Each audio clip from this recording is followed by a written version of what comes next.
नमस्कार, बहुत बहुत स्वागत है न्यूज 21 में आप सबका। आपके साथ मैं हूं ऋतिका पांडे और खबरें देखिए झारखंड से। जिले में थाना मुंडा पांडे क्षेत्र से एक चौंकाने वाली वारदात सामने आई है। 13 अक्टूबर की सुबह मुंडिया मलूकपुर गांव के जंगल मजार के पास बाइक सवार दंपत्ति पर फायरिंग की गई। महिला नसरीन गंभीर रूप से घायल हुई, जबकि पति अफजाल मामूली रूप से जख्मी बताया जा रहा है। जांच में पुलिस को पता चला कि गोली चलवाने की साजिश का मास्टरमाइंड खुद पति अफजल और उसका साथी इसरार थे। उन्होंने योजना बनाई कि अफजल अपनी पत्नी के साथ आते समय इसरार झाड़ियों में छिपकर गोली चलाएगा और मामले को झूठे आत्मरक्षा के केस में बदला जाएगा। गोली नसरीन के कूल्हे में लगी और वो सड़क पर गिर पड़ी। पुलिस ने मुखबिर की सूचना पर अफजल और इसरार को वीरपुर गांव से गिरफ्तार किया। आरोपियों के पास अवैध तमंचा, 2 जिंदा कारतूस, घटना में प्रयुक्त मोटरसाइकिल और साजिश के दस्तावेज बरामद हुए। महिला नसरीन का इलाज जारी है। पुलिस ने आरोपी अफजल और इसरार को जेल भेज दिया है। मुरादाबाद से ब्यूरो रिपोर्ट। तो कैसे प्लान करा था? शाह साहब, हमारा मुकदमा चल रहा था पहला। हमें रास्ते में रोका इन्होंने, यासीन ने, हबीब ने, मुजाहिद ने।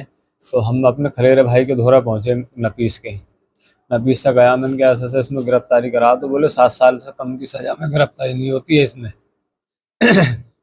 हमने फिर कैसा करोगे? तो बोले क्या नाम है, बोले इसमें तुम जो है तुम्हारे जो है छर्रा मरवा दूंगा टांग में, कुछ तुम्हारी बीवी के लग जाएंगे और कुछ तुम्हारे लग जाएंगे, इसमें मुकदमा हो जाएगा। पहलवान से भेज के क्या मैं खेत पे ये 4-5-6 दिन पहले जो है मिशन बनाया था हमने। ये बात खुद ही ने पूरा प्रोग्राम बना करके। हाँ, ये हम नपीस ने कराया हमसे साहब। किसको गोली लगवाई थी? ये लगनी तो मेरे और मेरी बीवी केवल खाली मेरी बीवी की लगी है, नसरीन के। आपकी पहली पत्नी है दूसरी? दूसरी वाली है। और उनकी पहली शादी है दूसरी? किसके? आपकी पत्नी नसरीन। उनकी दूसरी शादी है। आपकी भी दूसरी है उनकी? हाँ, उनकी पहली शादी किस समय हुई? हबीब से हुई थी। हाँ, तो रंजिश क्या चल रही है आप लोगों को? वो उनमें भगा के लेके आए, क्या मैटर था वो पहले उनका था, फिर मेरे पास भी क्या मैं उससे शादी मैंने जो कोर्ट मैरिज कराया। तो इस यानी शादी पहले पति से उनके पहले पति से जो है वो विवाद था, विवाद चल रहा था। उसी को फंसाने के लिए आपने हाँ, तो इस साजिश में आपकी पत्नी भी शामिल थी? ये पत्नी ना भी शामिल- पत्नी को पता ना था। पत्नी को नहीं पता थी? आपने बिना पत्नी को बताए गोली करवा दी?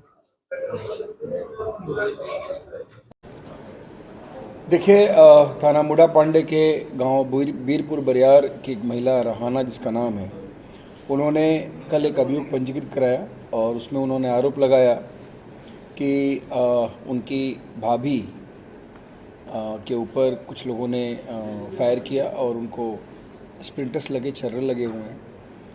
और इस तहरीर पे तत्काल हम लोगों ने अभियोग पंजीकृत किया, जिसमें नामजद किए गए 2 व्यक्ति, एक तो यासीन और एक हबीब, ये दोनों उसी गांव के निवासीगण हैं। उसमें एक अज्ञात व्यक्ति का भी नाम लिखा गया था। हम लोगों ने जो अप्रोप्रिएट सेक्शंस थे उसमें हम लोगों ने अभियोग पंजीकृत कर लिया। और जब गहराई से इस पूरे प्रकरण की छानबीन की गई तो कुछ अलग ही ये स्टोरी निकल के आई। इनफैक्ट जो ये वादियाँ हैं, रहाना उनकी भाभी है नसरीन, वो उनके भाई अफजाल की सेकंड पत्नी है। और नसरीन का पहले जो ये व्यक्ति जो नामजद किए गए थे, यासीन और हबीब, इन लोगों से उनका पुराना मुकदमा चल रहा था, जिसमें 376 और 354 के मुकदमे कायम हुए थे और वो उसमें न्यायालय में उसका ट्रायल चल रहा है।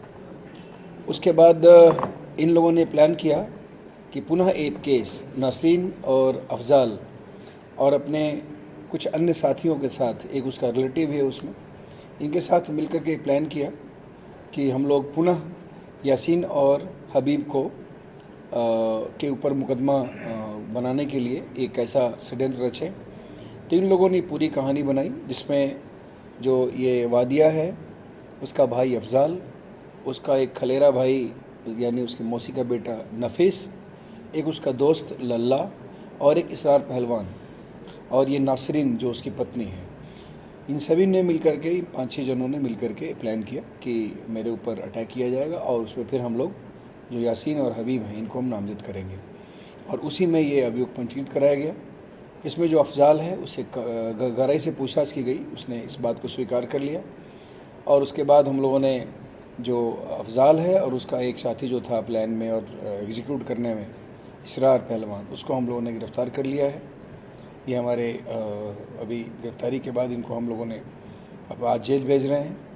बाकी जो अन्य लोग हैं उनको बहुत जल्दी गिरफ्तार किया जाएगा।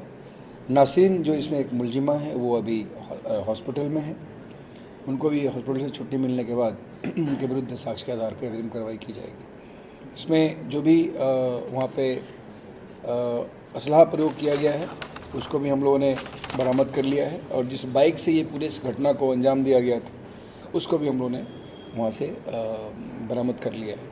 इस प्रकार इस अभियोग में एक तरह से जो वादिया ने लिखाया था उसके जस्ट अपोजिट स्टोरी निकली, और ये एक प्लांटेड तरीके से कुछ लोगों को फंसाने के लिए ये पूरा अपराध कारित किया गया और एक स्टोरी बनाई गई थी।